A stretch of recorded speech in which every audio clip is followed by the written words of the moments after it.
BB Podcast ready.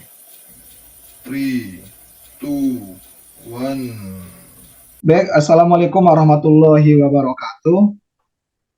Waalaikumsalam warahmatullahi wabarakatuh. Baik, kembali lagi di Hilian Batin Channel. Dalam hal ini edisi podcast tentang bisnis. Kali ini kita kedatangan tamu spesial, ini teman-teman sekalian. Nun jauh di sana, yakni Mas Amin Sahri. Ya Mas Amin, salam kenal Mas Amin sebelumnya. Ya, Ya, salam kenal Mas. siap-siap. Terima Kami kasih atas Iya, kami kesempatannya. dari Hilian Batin, Mas. Hilian Batin, asal dari kota Pempek, Mas, kota Palembang. Ketemu Mm, lagi dengan apa? Apa ya? Kenangan kami sih, Mas, di kami juga kuliahnya di Jogja, Mas. Di Winsuka juga sama kita. Satu alma mater. mm. Ya, tapi sebelumnya tak kenal maka tak sayang teman-teman sekalian. Oleh karenanya, coba kita persilakan Mas Amin Sahri untuk memperkenalkan cara singkat. Silakan, Mas. Monggo. Oke, terima kasih atas kesempatannya. Nama saya Amin Sari. Terus kemudian saya kelahiran Cilacap, Jawa Tengah. Terus sekolah SD, SMP, SMA di Cilacap. Kemudian lulus SMA itu pernah daftar SBMPTN sama ujian mandiri tapi nggak lolos. Tapi keinginan saya untuk kuliah itu sangat tinggi, jadi pengen daftar lagi tahun berikutnya. Hmm. Sambil menunggu tahun berikutnya, saya mencari uang dengan cara kerja menjadi loper koran waktu Hmm. itu. Dan penghasilannya jadi loper koran itu lumayan sehingga bisa nabung, sehingga bisa untuk bayar kuliah. Terus ya memang saya berasal dari orang tua yang kurang mampu, sehingga selama kuliah saya nggak dapat kiriman dari orang tua. Tapi saya udah menyiapkan mental, menyiapkan semuanya, akan berusaha dan berjuang semaksimal mungkin. Jadi selama kuliah saya sambil jualan macam-macam. Kalau pas awal-awal itu eh, jualan buku ya, dulu sewaktu jadi loper koran juga sambil jualan buku juga lewat online. Terus karena suka baca, terus kemudian di Jogja ternyata banyak toko buku, banyak penerbit, menjadi lebih semangat lagi untuk jualan bukunya. Nah, selain jualan buku, sempat waktu kuliah sempat jualan nasi rames, sempat jualan gorengan, sempat jualan kaos kaki, kayak gitu pernah. Tetapi dari macam-macam produk yang dijual, yang konsisten menghasilkan keuntungan, menghasilkan profit itu jualan buku. Sehingga mulai akhir semester 1 semua jualan yang bikin repot tapi kurang produktif tak tinggalkan, fokus jualan buku aja. Itu saya jualan buku sederhana sekali sih, sederhana sekali, cuma modal semangat dan ala kadarnya, karena waktu itu HP saya 2013, HP saya HP belum smartphone, belum belum Android.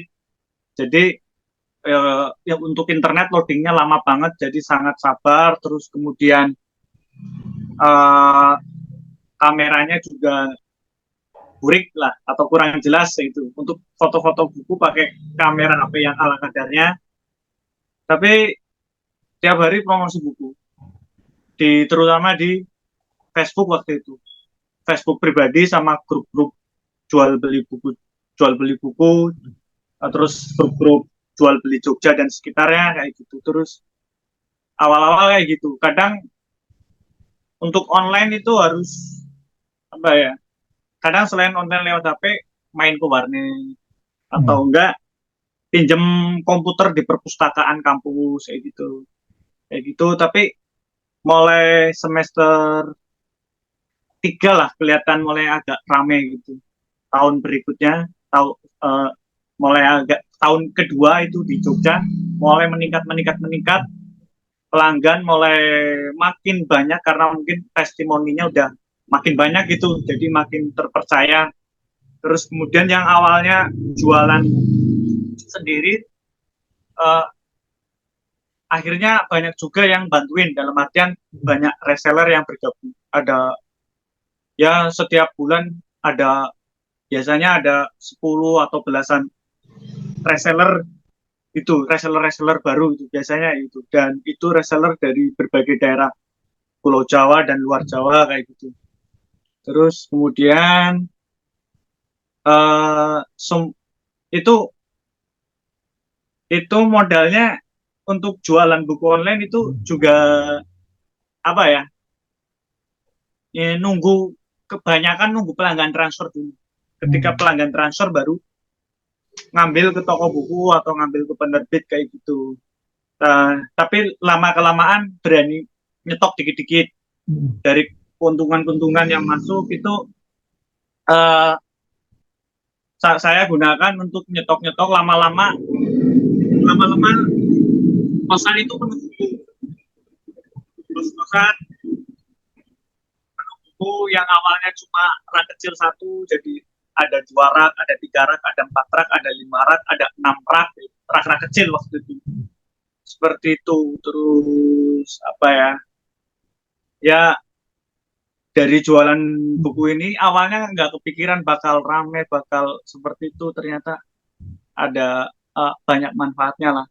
Bisa bayar kuliah, bayar sewa kosan, bisa untuk bantu orang tua, sama kebetulan adik saya punya banyak adik. Adik saya waktu itu yang masih sekolah 3, dan itu sebagian saya bantu biaya sekolah sama biaya pondoknya adik-adik saya yang masih sekolah waktu itu.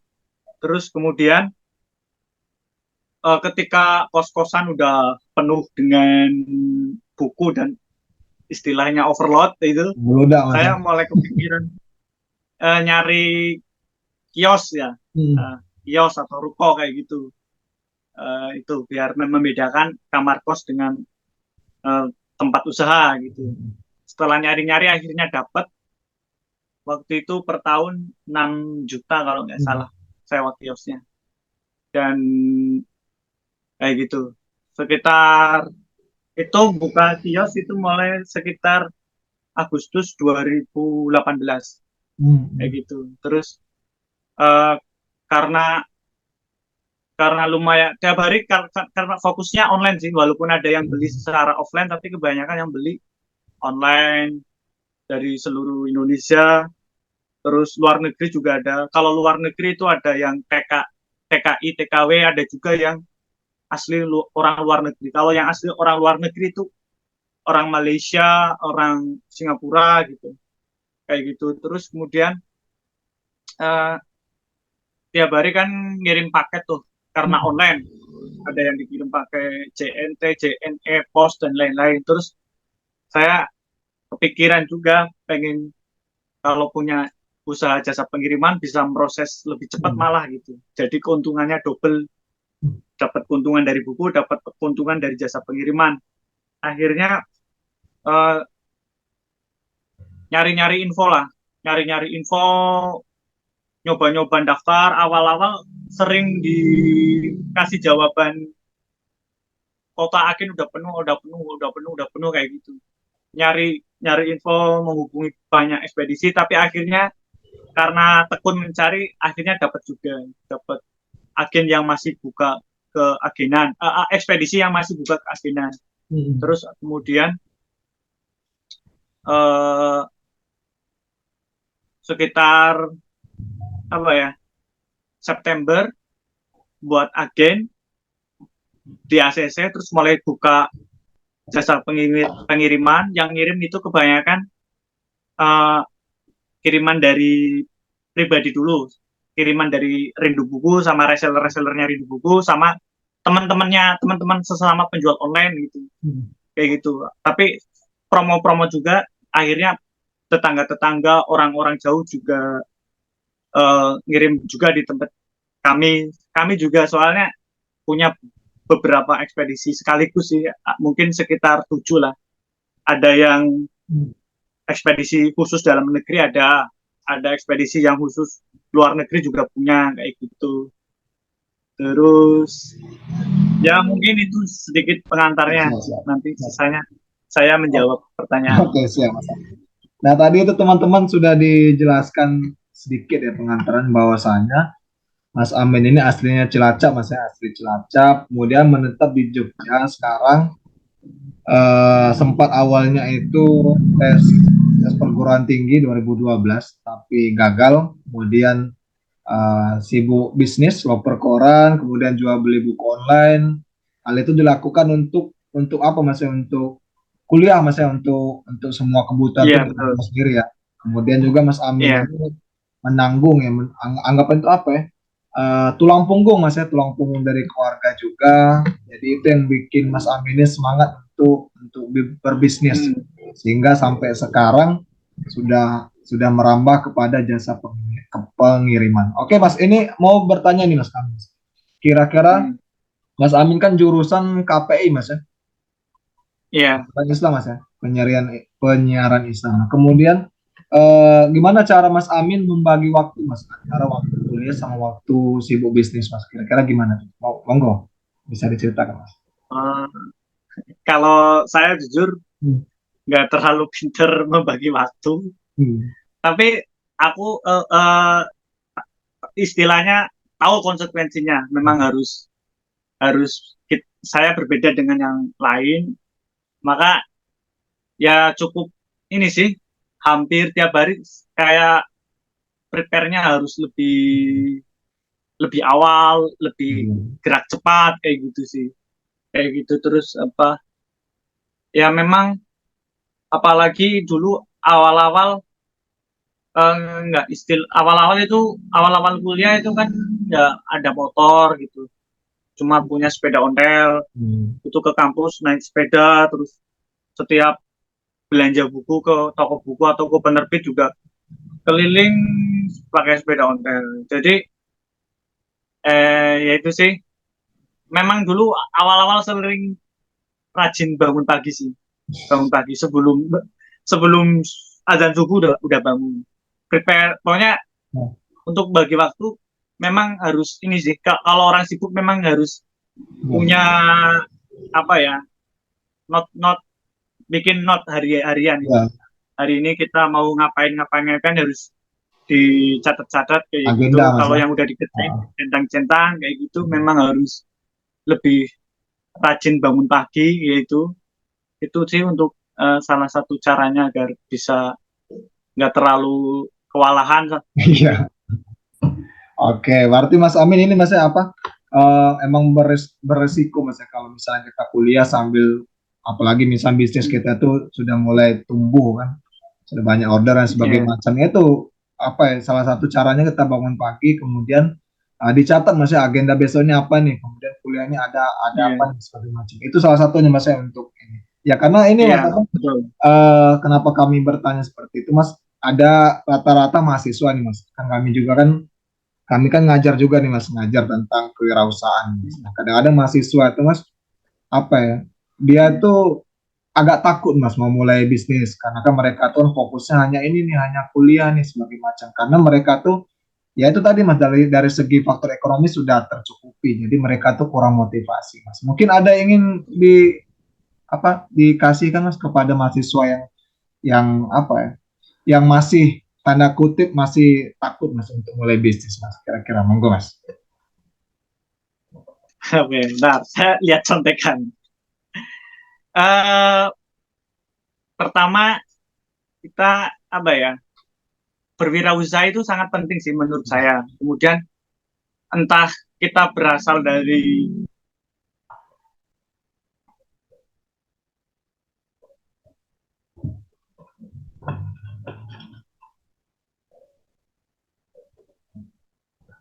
Halo Mas.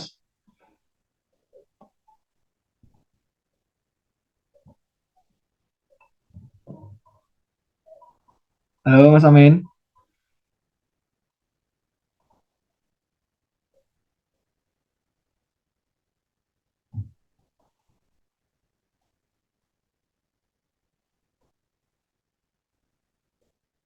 Cek cek Usamin.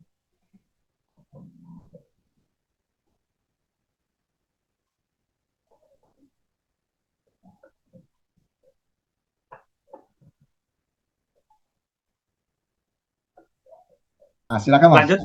Mas, silakan. Halo. Oh ya, tadi untuk teman-teman yang udah mau berbisnis, tipsnya itu pertama harus berani, jangan takut, terus kemudian bertindak dengan cepat dan tepat, jangan kelamaan mikir. Hmm. Begitu sudah bertindak dengan cepat, tapi harus memperhatikan dengan tepat sasaran juga, jangan gegabah lah, jangan terlalu buru-buru. Walaupun kita sudah bertindak, tapi tetap kita harus jangan sembrono, tetap bertindaknya sambil belajar juga, mempelajari juga, itu mempertimbangkan kayak gitu, seperti itu. Terus kemudian untuk dalam berbisnis kita juga perlu ini sih, punya mentor lah, gitu. Kita cari mentor biar kita itu uh, bisa berkembang lebih baik, lebih cepat ya gitu. Kalau kita nggak punya mentor, mungkin kita mikir sendiri itu terlalu keras, itu kasihan juga. Kadang-kadang buntu kayak gitu. Kalau misal nggak punya mentor, setidaknya kita punya teman atau punya komunitas kayak gitu, yang komunitas satu minat, satu hobi kayak gitu, agar bisa sharing kayak gitu. Terus kemudian apalagi ya, kita harus terus belajar karena setiap bisnis itu punya tantangannya masing-masing, dan setiap waktu ke waktu itu biasanya selalu terjadi perubahan-perubahan, dinamika-dinamika. Kalau kita nggak bisa beradaptasi, nggak belajar, kita akan ini juga akan ketinggalan, terus Hmm. omsetnya menurun kayak gitu. Terus kemudian kita juga dalam menjalani bisnis kita harus sabar gitu, harus sabar, harus konsistensi juga, konsisten, semangatnya tetap bertahan, nggak cuma di awal-awal aja kayak gitu sih, kira-kira begitu. Oke, siap. Jadi ada 3 poin Mas ya kalau kami apa ya, kami catat di sini. Pertama, jangan terlalu banyak mikir, action, tapi harus banyak perhitungan, perlunya mentor Mas ya.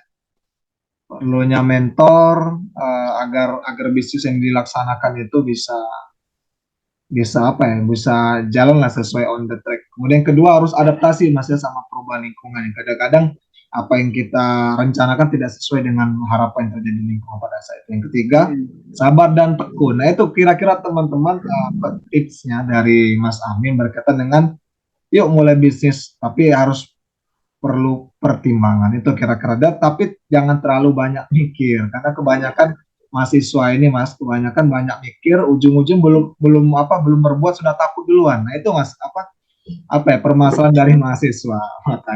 Makanya salah satunya Mas kenapa kami bikin podcast bisnis ini salah satu apa memberikan motivasi Mas kepada mahasiswa yang melihat konten ini bahwasanya oh ini loh background dari setiap pebisnis itu macam-macam. Bagaimana kalian ingin mengikuti apa tidak? Nah, itu kira-kira. Oke Mas, lanjut pertanyaan berikutnya nih Mas. Kira-kira Mas, eh kok Mas kepikir Mas mau bisnis buku Mas? Sedangkan di Jogja itu kan kalau kita lihat kan kadang ini kan saya juga waktu itu kan mahasiswa Mas. Kadang-kadang kalau cari buku tuh kadang-kadang di ini Mas di Shopee sebagai macam. Kira-kira gimana Mas menanggapi maraknya toko-toko buku yang notabene tanda petik yang KW Mas, buku KW. Kira-kira monggo Mas, silakan.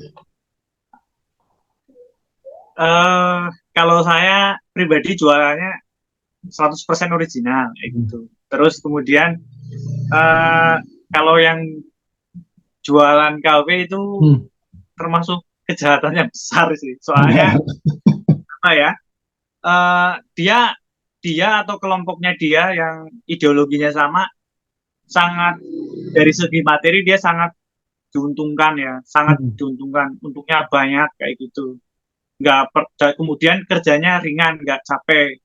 Tapi di sisi lain eh, yang memproduksi buku-buku original Hmm. yang resmi, penerbitnya gitu, terus yang menyusun buku itu para penulisnya juga dirugikan gitu. Pihak penulis otomatis eh, bukunya susah terjual kan kalau ada saingannya buku KW kayak gitu kan. Iya. Eh, Otomatis royalti untuk penulis jadi sedikit kayak gitu. Terus kemudian penerbit yang mengeluarkan modal besar, yang kerjanya banyak Hmm. juga dirugikan.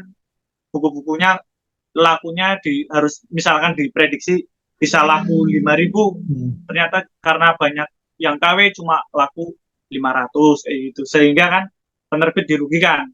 Hmm.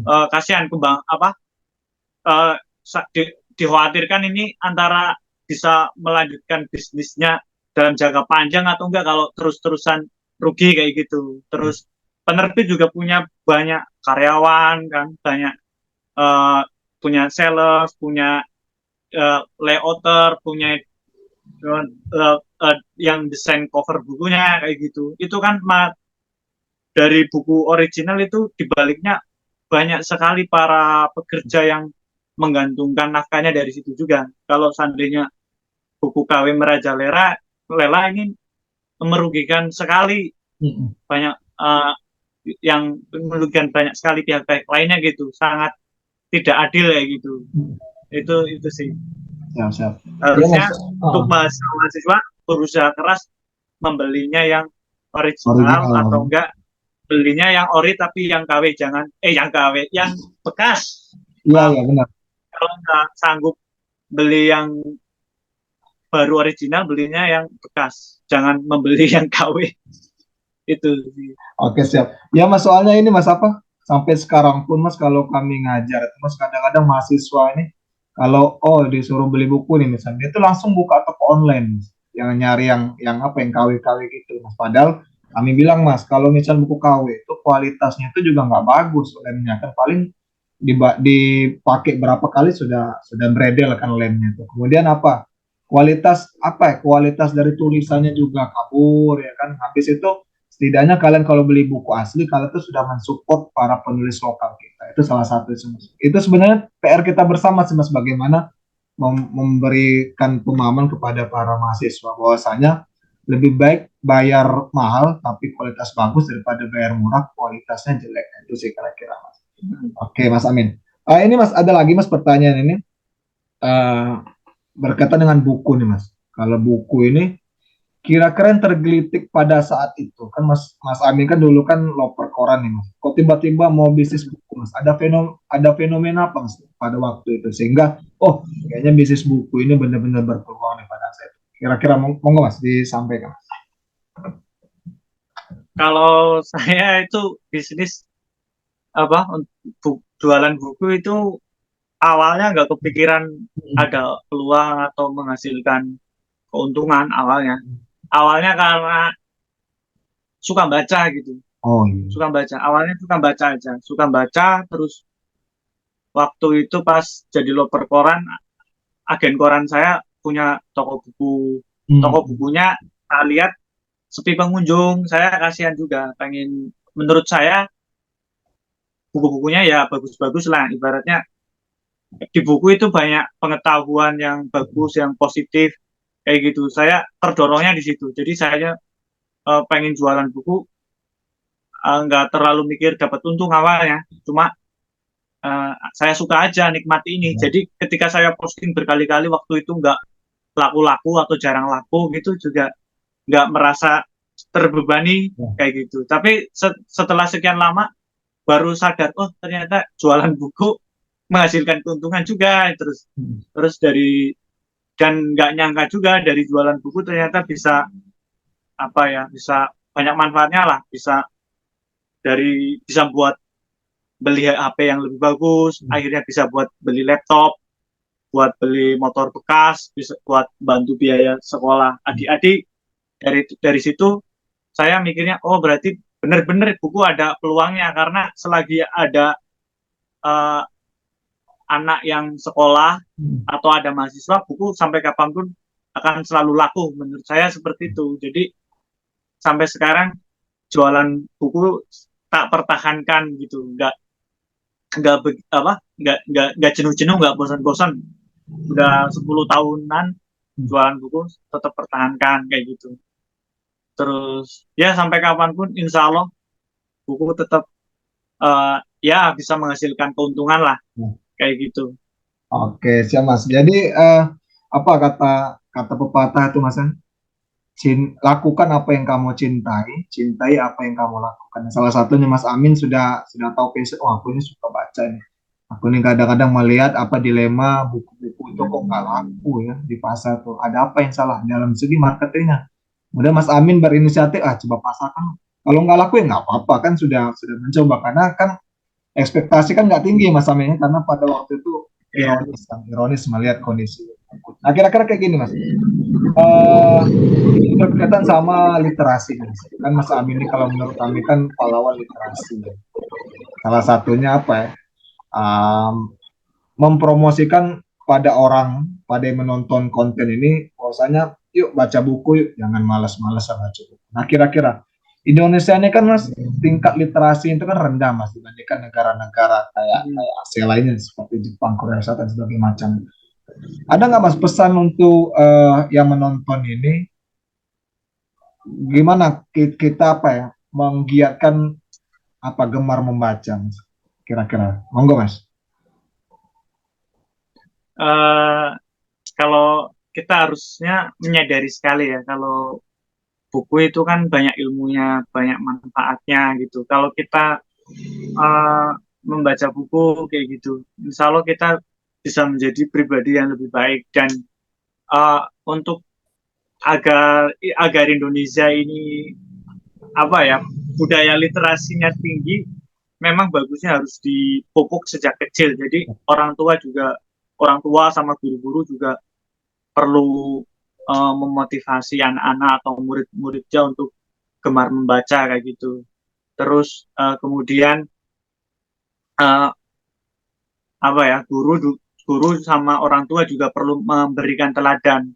Mereka sendiri juga harus rajin baca, kelihatan membaca oleh anak-anaknya, oleh murid-muridnya kayak gitu. Terus kemudian uh, buku-buku di Indonesia juga perlu ini juga sih, perlu berinovasi terus lah, Ya, gimana bisa menciptakan buku yang benar-benar merangsang atau meningkatkan kemauan yang tinggi untuk membaca, asik membaca bagi sasaran pembacanya kayak gitu juga sih. Terus kemudian uh, harus dikampanyekan oleh semua pihak lah, harus orang tua, guru, kemudian pemerintah, penerbit harus saling sinergi sih kayak gitu. Juga di masyarakat, bahkan mungkin di lingkungan masyarakat terkecil kita, misalkan di pertemuan RT, pertemuan RW atau apa juga harus perlu disampaikan semacam-macam itu kayak gitu.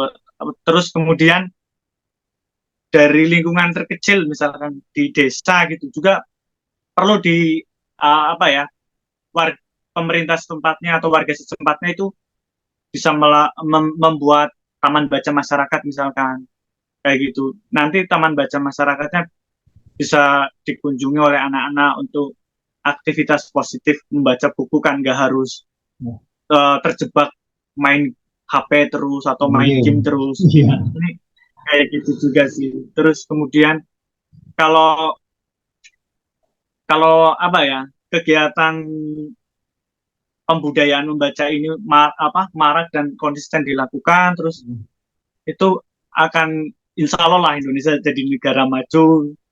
Terus kemudian juga perlu ini sih eh, kegiatan pendukung kayak ya anak-anak perlu juga dilatih untuk menulis sederhana lah biar mereka punya aktivitas yang positif. Entah itu menulis puisi, cerpen, diary, pengalaman-pengalaman singkat. Itu membaca sama menulis itu sebuah kolaborasi yang bagus agar apa ya masyarakat kita menjadi masyarakat yang cerdas itu. Kayak gitu sih. Itu Siap, siap, siap. kira-kira.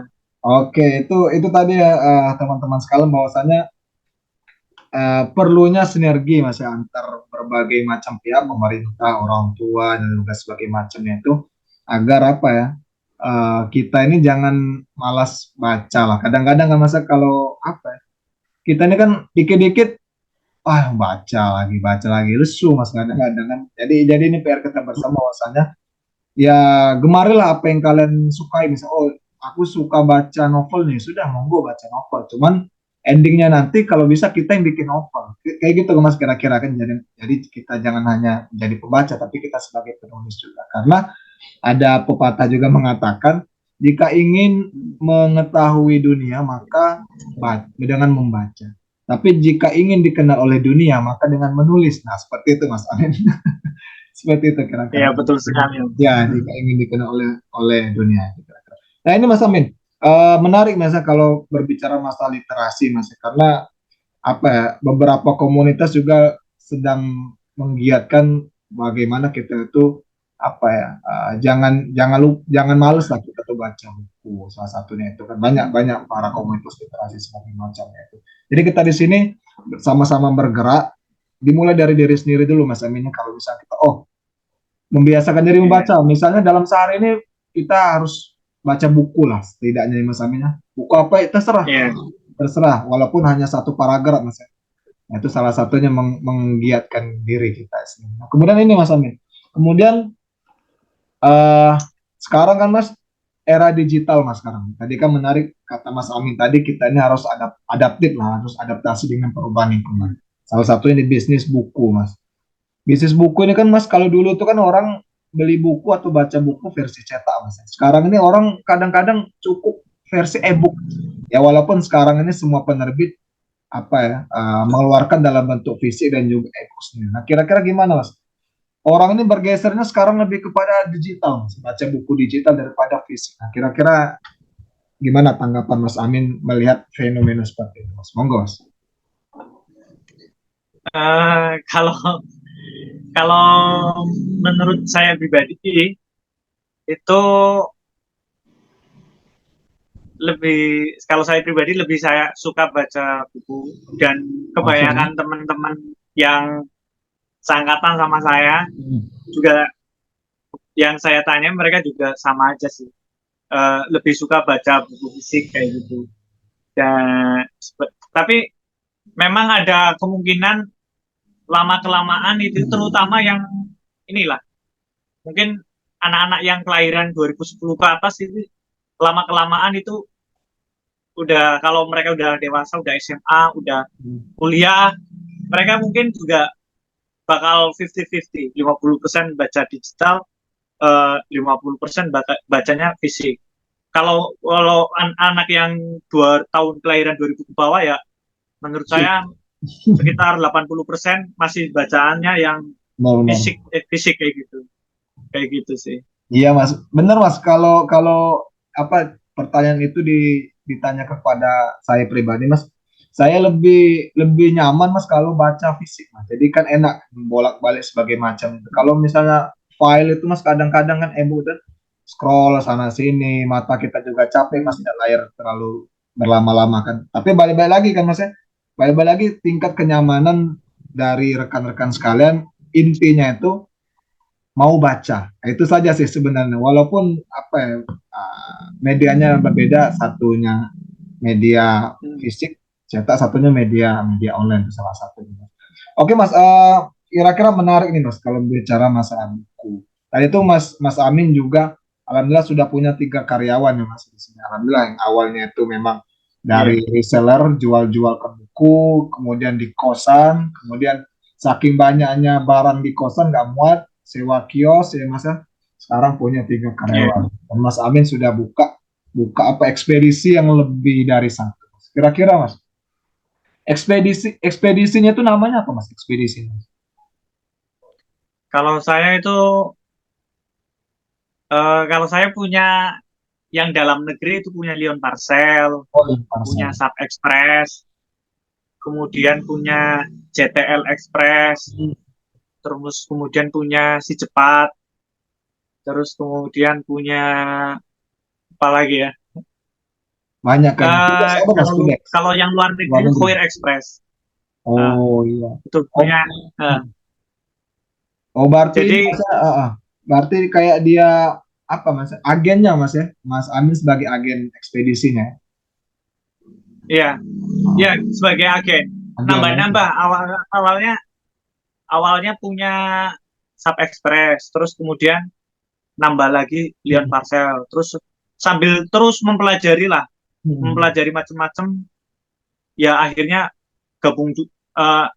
Soalnya kalau cuma punya satu ekspedisi aja, Orang kan, nggak ada pilihan. uh, ada kelemahannya masing-masing gitu. Ya, ya. Kalau lebih komplit itu malah lebih bagus.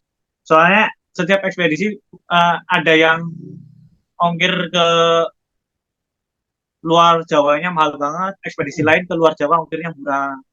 Terus ekspedisi lain nggak bisa ke luar negeri, jadi atau bisa ke luar negeri tapi sedikit negara, ya akhirnya saya ambil ekspedisi yang bisa luar negeri tapi bisa ke ratusan negara. Itu yang akhirnya saya punya sekitar 7 ekspedisi berbeda, kayak gitu sih, agar uh, punya senjata yang punya banyak unggulan yang akhirnya makin banyak pelanggan yang datang ke sini. Jadi pelanggan kalau udah datang ke tempat kami biasanya namai Rindu Express. Bisa semua kirim semua macam komoditi, sama bisa ke seluruh Indonesia dan luar negeri. Akhirnya itu membuat daya tarik yang tinggi pada pelanggan tuh. Satu tempat bisa semuanya, bisa menyelesaikan semua solusi.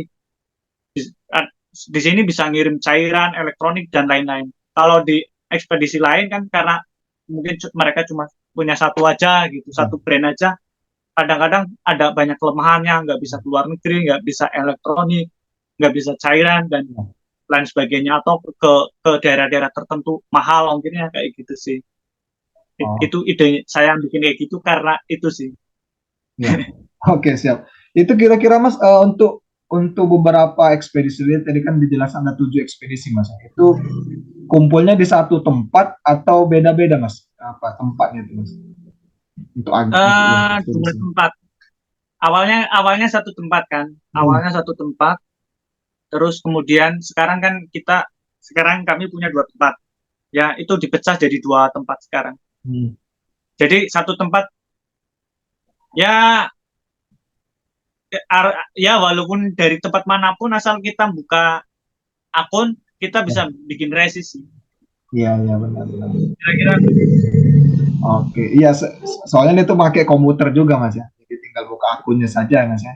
Jadi masalah tempat itu paling tidak ada tempat satu Mas ya. Sudah cukup Mas. Satu yang steady itu ya. Oke, untuk karyawannya ini bagian apa saja Mas jika karyawannya? Apakah di ekspedisi ataukah di bukunya Mas? kalau kan 2 tempat nih. Hmm. Admin ada 2, masing-masing satu tempat satu admin. Terus kalau yang satu itu tim kurir, kayak gitu. Nah, sisanya kalau masih ada job desk yang lain, ya saling pengertian lah, kerjasama bareng-bareng. Saya pun ikut bantuin juga, kayak Oh. gitu mas. Oke, jadi ada 2 tempat, setiap tempat tuh ada satu admin, satunya kurir Mas ya. Jadi ada 3 orang. Ya, Oke, itu kalau itu tetap atau gimana Mas mereka kerjanya? kenapa? Itu mereka kerjanya, maksudnya itu eh, bulanan ya, sistem digajinya itu ya. Jadi memang dia tetap kerja sama Nah, Mas Amin ya. iya, kalau sistemnya bulanan, Hmm. bulanan. Cuma kalau yang tempat satu itu fleksibel kan. Kalau saya punya 2 tempat. Kalau yang tempat pertama itu istilahnya udah terkenal banget lah, rame Hmm. kayak gitu. Kalau yang satunya belum begitu rame. Kalau yang tempat satunya itu, hmm, ini beberapa kali keluar masuk yang kerja. Oh, oh iya. Yang kalau tempat satunya yang belum begitu rame itu, kadang yang gantiin anak full time, kadang anak part time gitu. Kalau full time itu dia itu setiap minggu bisa masuk 6 kali lah, liburnya hari Minggu aja. Hmm. Kalau pas pas open recruitment nggak dapat anak full time, tempat yang satu yang belum begitu ramai diisi anak part time. Anak part time itu 2 lah, harusnya 2. Iya. Setiap anak part-time itu masuk 3 kali, seminggu masuk 3 kali, kayak gitu. Oke. Eh, Kalau secara umum itu bulanan gajiannya, tapi saya nggak terlalu kaku, fleksibel dalam artian kalau pihak karyawan butuh dana di tengah jalan nggak sampai sebulan, 2 minggu atau 3 minggu saya tak kasih lebih awal gitu aja, kadang kayak gitu. Oke sih Mas. Berarti fleksibel Mas ya, ada yang satu tempatnya kami, ada satu tempatnya itu yang masih tahap apa berkembang Mas ya itu ya. Oke Mas. Ini Ya. Mas terkait ini Mas, ini kan sudah besar, kemudian terkait pengelolaan keuangannya gimana terus? Adakah pasang surutnya di situ Mas? eh Bisnis memang naik turun sih, kadang rame kadang sepi kayak gitu sih. Terus eh apa ya, mungkin ini setengah tahun terakhir apa ya, setengah tahun terakhir kayaknya lagi agak sepi sih memang, sampai bulan ini agak sepi. Tapi apa ya, nggak nggak sedih lah ya, cuma cuma optimis aja. Ya. Pasti akan berlalu, tetap berusaha, tetap Hmm. promosi terus, tetap semangat, tetap melakukan pelayanan yang maksimal, nanti tiba saatnya juga naik lagi kayak gitu. Kayak gitu sih. Jadi ditekun nih Mas ya, seperti yang pada saat awal dulu, Ah, awal merintis ya. iya, Ini Mas, pada saat COVID dulu gimana Mas? Kalau apa bisnis buku ini berdampak Mas, pas COVID ini? cukup berdampak. Hmm. Kalau tahun pertama itu penjualan buku malah naik, cukup mengherankan, naik itu. Mungkin yang masih kerja itu, masih punya tabungan kerja itu, daripada bosen di rumah, work from Hmm. kerja dari rumah, kerja itu mereka sambil belanja-belanja buku, nggak bisa keluar, jadi mereka baca buku di rumah.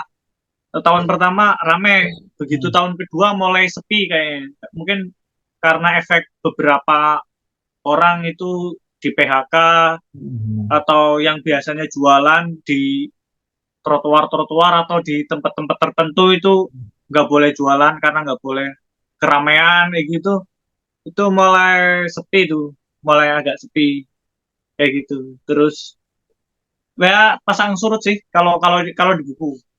Kalau yang di ekspedisi, ekspedisi tahun pertama itu memang sepi sih. Tapi makin ke sini malah ekspedisi makin ramai banget. Makin ramai banget, apalagi tempat saya, ya itulah istilahnya, Hmm. satu tempat banyak solusi gitu. Satu tempat banyak ekspedisi, jadi Hmm. bisa menyelesaikan semua kebutuhan bermacam-macam, keinginan customer kayak gitu sih.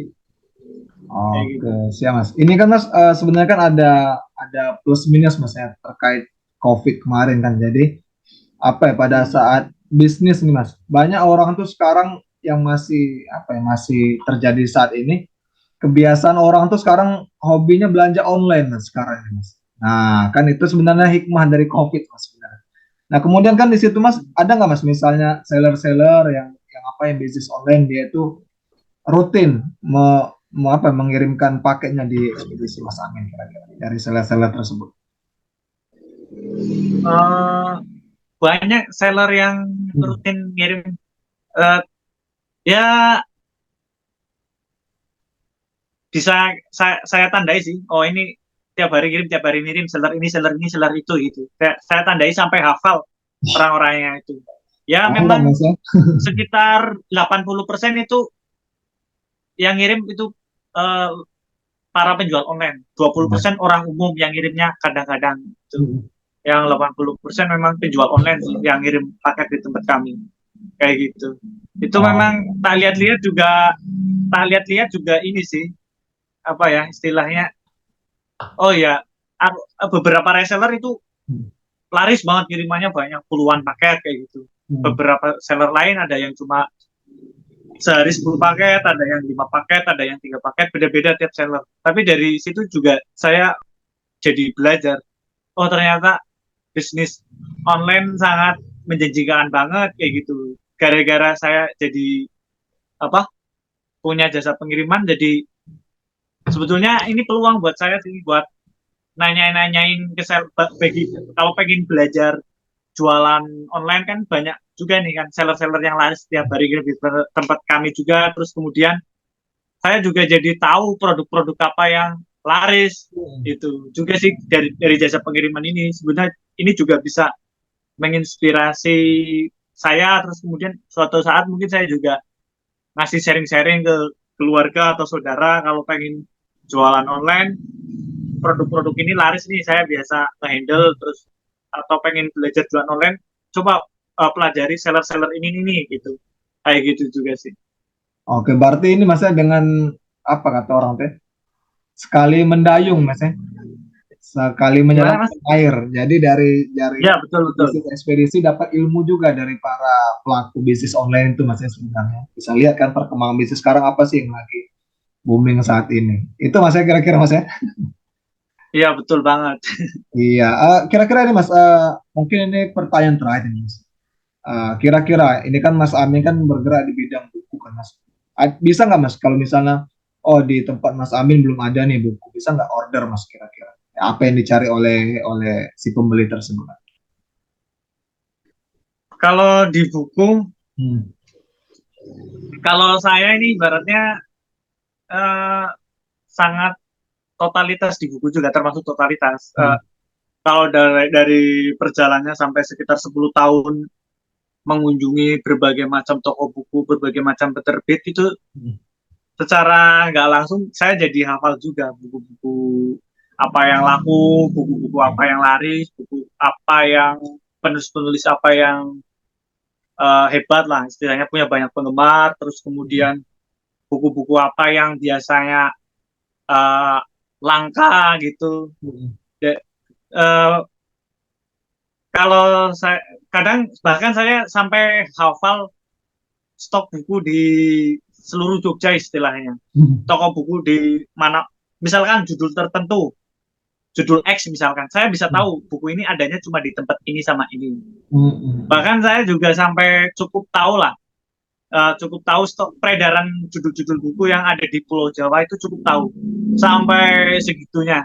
Jadi kadang uh, kalau kadang itu pembeli konsumen nyari buku ke tempat lain mungkin dia kadang-kadang sering dapat jawaban kosong kosong kosong gitu, Ya. karena penjual-penjual online itu biasanya jualnya tertentu aja gitu, Hmm. tertentu aja atau penerbit tertentu aja atau genre tertentu aja.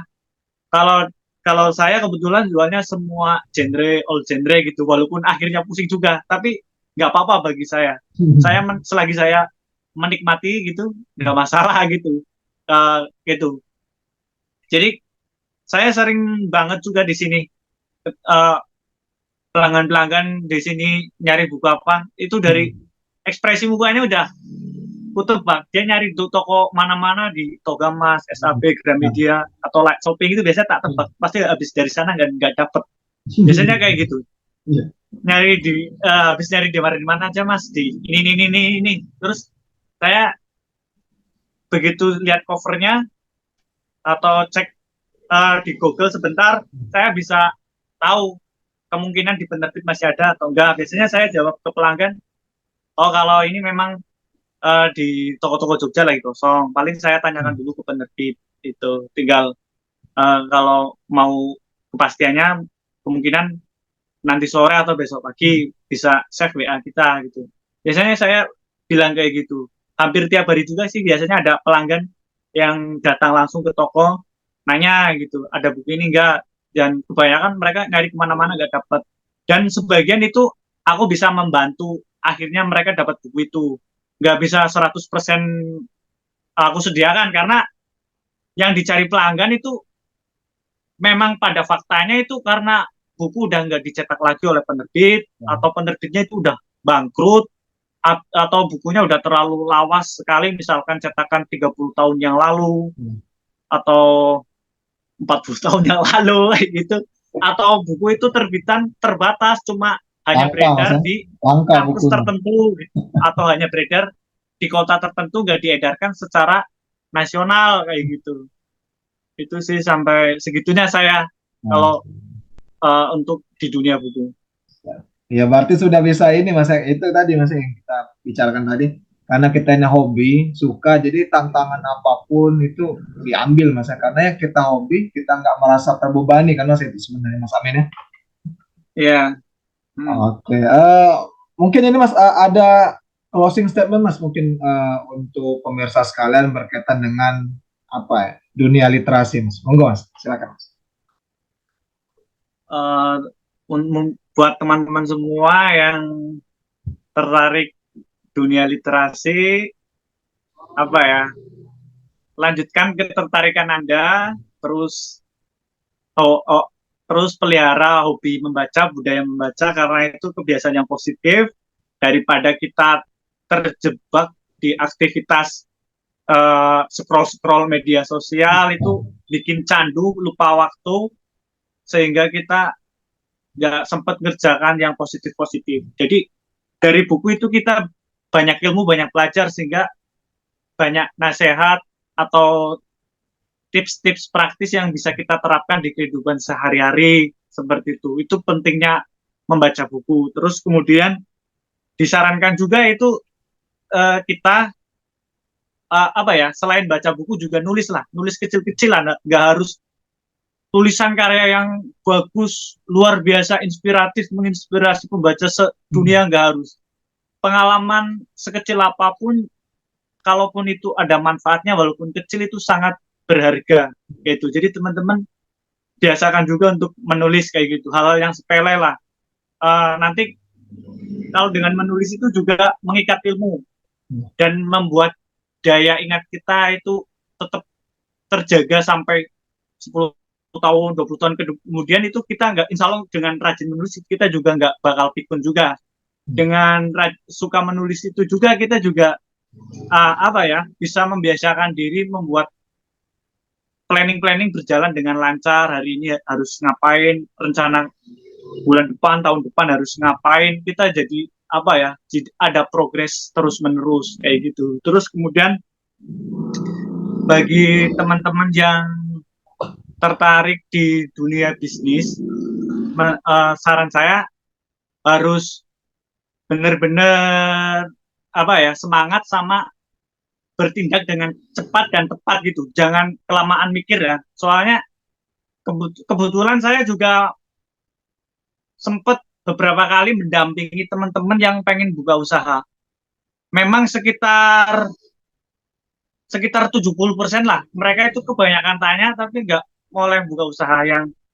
Yang sekitar 30% dia langsung action gitu, jualan gitu.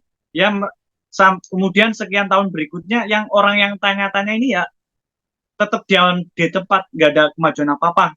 Sedangkan yang action ini saya tak lihat, yang dia sharing ke saya pengen jualan buku, ya akhirnya sukses juga sebagian lah. Sukses jadi ya karena yang apa mau belajar dan konsisten sabar ya, kelihatan apa pasti sukses sih. Tak lihat mereka sukses juga. Yang sempat ke saya belajar usaha jasa pengiriman juga sama.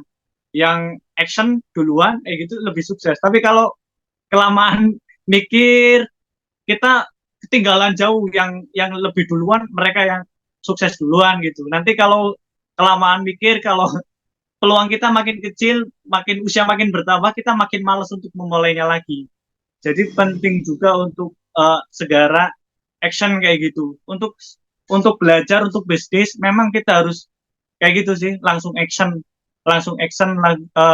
Nggak, kalau ada masalah nggak gampang, sambil memperbaiki sambil jalan. Terus kemudian sama juga kayak berinvestasi lah. Ini agak melebar sedikit, mohon maaf. Kayak misalkan eh, saya itu sempat sedikit menyesal ini. Eh, Dulu saya mau sempat nabung saham, tapi saya eh, actionnya agak lama. Agak lama, akhirnya saya suksesnya lama juga. Coba kalau dari dulu, misalkan sebagai contoh, dulu kalau saya nabung saham 10 tahun yang lalu, nilai saham BCA misalkan, sekarang naik 9 kali lipat. Seandainya dulu saya nabung saham di BCA 1 juta, 10 tahun berikutnya uang saya di saham udah 9 juta kayak gitu. Nah, itu mungkin jadi inspirasi bagi kita mau belajar apapun, belajar bisnis, belajar menjadi seorang profesional di bidang menulis atau di bidang lainnya, ataupun menjadi seorang investor, harus uh, bertindak cepat dan tepat, sama terus belajar, sabar dan konsistensi. Mungkin itu sharing dari saya. Oke, siap. Sangat sangat menginspirasi Mas Aminnya dari awal kita berbicara tadi sampai sampai ditekuni hingga saat ini. Jadi Mas Amin tinggal memetik hasilnya. Oke, Mas Amin. Sebelum ditutup, ini ada jargon Mas Amin dari podcast kita kali ini. Kalau misalnya kami bilang BB Podcast, nanti tangannya ayo, bisa, Ayo. bisa, jadi kayak gini Mas. Jadi pengusaha cuan Mas ini. Oke, bisa dimulai Mas Amin ya. Oke, Ya, BB Podcast bisa jadi pengusaha. Oke, siap. Terima kasih Mas Amin Sari atas waktunya. Semoga apa yang sudah disampaikan tadi bisa menginspirasi bagi rekan-rekan sekalian. Jangan kebanyakan mikir, kita harus action. Nanti dari lingkungan situ yang akan mengajari kita, bagaimana kita tuh bisa mengatasi masalah tersebut. Itu kira-kira. Ya, dari saya, Mail dan Batin, beserta narasumber kita, Mas Amin Sari. Oke, terima kasih kami ucapkan Mas. Semoga bisa bermanfaat bagi rekan-rekan sekalian. Sekian. Mohon maaf jika ada suatu perbuatan. Bila taufiq wal hidayah. Assalamualaikum warahmatullahi wabarakatuh. Waalaikumsalam warahmatullahi wabarakatuh.